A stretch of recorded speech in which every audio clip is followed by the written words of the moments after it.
Hi beautiful souls, little message for today for the collective. Going to be working with Memento Mori and the future ancestors, and we're just going to be doing a little bit of a check-in, an energetic check-in, and what is the medicine that we're needing to embrace today for our highest purpose. I hope you're all doing well. Okay, we've just got the Six of Seeds, but we'll just have a little look if that's meant to jump back out, it will. Six of Seeds is about that receiving, being open to the giving and receiving that divine flow. If it's meant to come out, it will, again. So are we open to receiving and giving? Just as a little side note. Okay, what is the energy that we're needing to look at, that we're needing to embrace today? We'll do a 3-card reading. What is the energy that we're needing to embrace? What is the energy that we're needing to release? And what is the encouraging energy moving forward? What is the energy that we're needing to embrace, release, and the encouraging energy moving forward for our highest purpose today?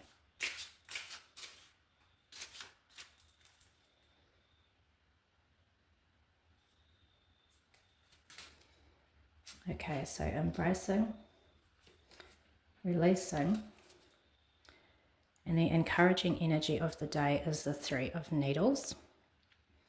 And we just have the maker of candles there also as a little side note. Okay, so the embracing energy that we're needing to embrace today, just pull it up here so that you can see it, is the student of candles. So embracing the student of candles, being the student of the flame, of the creativity, of the passion, of the magic. Can we embrace this with a real curiosity and a playful, joyful heart, where there's no rules or expectations or boundaries or limits, where we believe that the impossible is possible? Can we embrace this energy today? And when we do embrace this energy, it can make big shifts into any sort of energetic blockages or mindsets where we feel that we can't do it, or we get very locked in. And so we're being asked to embrace this limitless potential in a really curious way. This is an initiation type energy where we're being initiated into a new way of feeling and approaching the energy. Remember, it's not what we do, it's how we do it. So we're being asked, whatever that we are doing, to embrace it with a curiosity, the childlike wonder, believing in the impossible to be possible, believing in the magic. And that opens up doorways when we can embrace things in that way. And then we have the student again. So there's a lot of energy of the student or the page. It's that childlikeness. And so the student, when we're looking at the student of candles or student of wands, it's believing in the magic, it's believing in the passion, and it's just, if you feel driven, if you feel a spark or a passion towards something, go for it with a childlike wonder. And the student of seeds, or the page of seeds, the page of pentacles, it's being asked in this physical experience that whatever it is that you're doing right now, that you do it with a real flexibility in how you approach it, a flexibility and being adaptable and flexible and fluid in how you're doing things, instead of coming at whatever you're learning, whatever project that you are doing right now that you're having to apply yourself to. Forget the boundaries and the limitations and the rigidness. So releasing that. We're needing to embrace this energy and release the rigidness in whatever it is that you're learning or doing right now within your physical experience.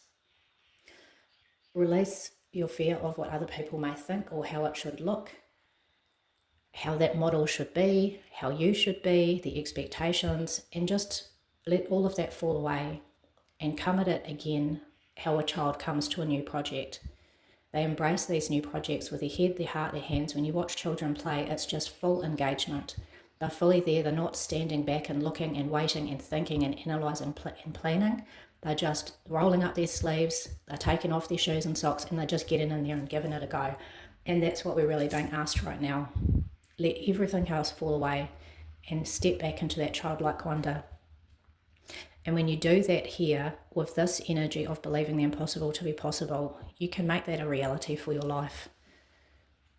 in whatever it is that you're taking your hand to right now, you're the maker of the magic within your life. You have the ability to conduct the fire in your life. So you need to step into this belief system that you are able to do this.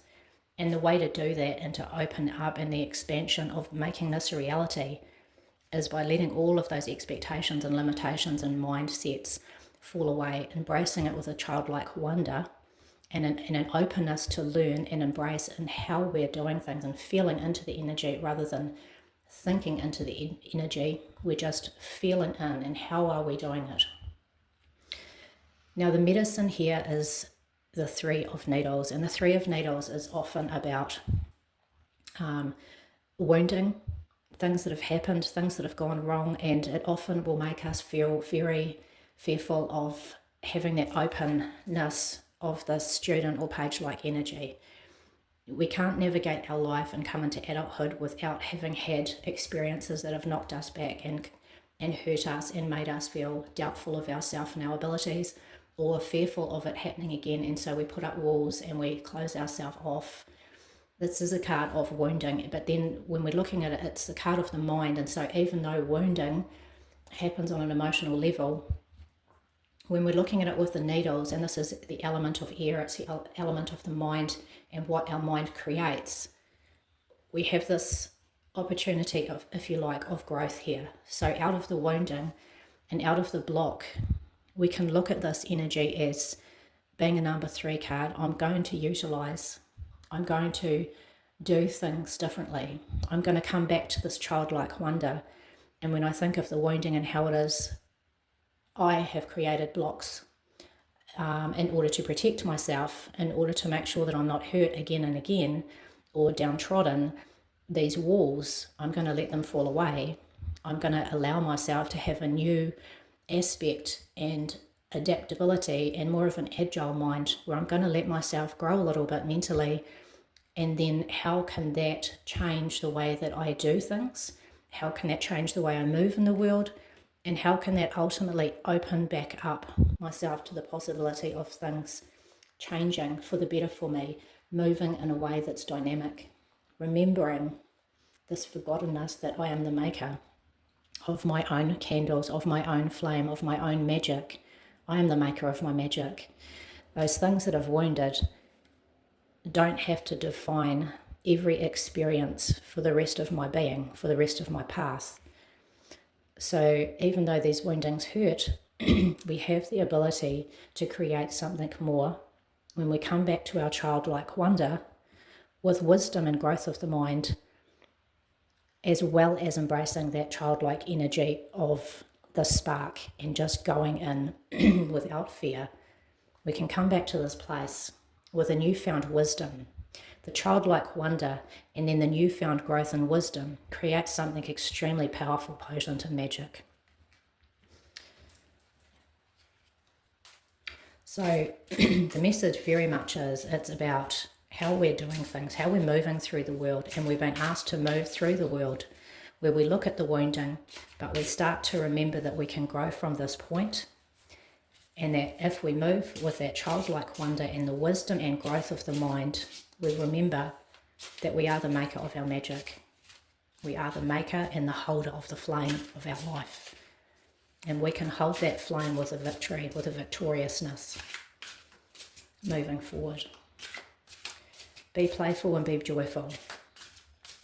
And remember your magic, remember your power, and remember you are the maker. Okay, just a little clarification for the energy in order for us to be the maker of our magic and of our flame today.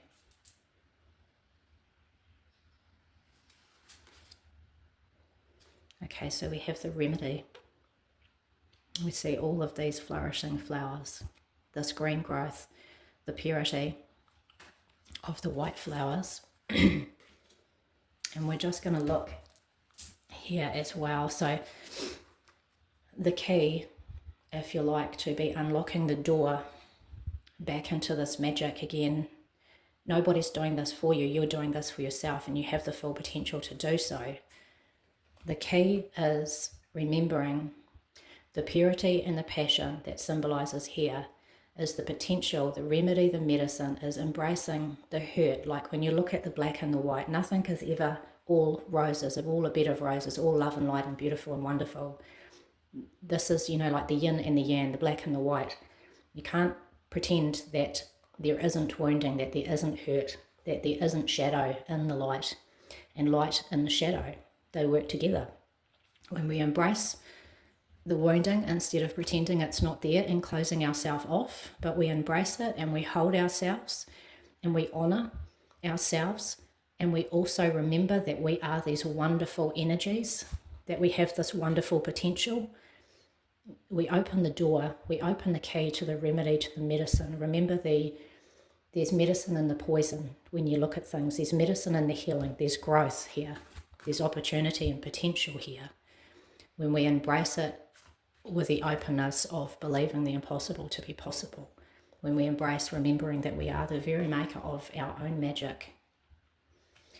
Embrace this energy. Three of Swords is a hard card. It's a hard card to sit with. However, there's potential here. This is a card. This is a number of growth. And so the real message here is to embrace with the wondrous energy of that childlike head, heart and hands. I will roll my sleeves up and I'll give it a go, because I know the impossible is possible and doable when I remember that I am the maker of my own magic. Okay, beautiful souls, I'll just turn that so you can have a good look. I hope that this message uplifts you and reminds you of the wondrousness of you and the potential and the memory that you are the maker of your magic. And love and grace may go well, and I hope you do well, and I hope this message serves you well today.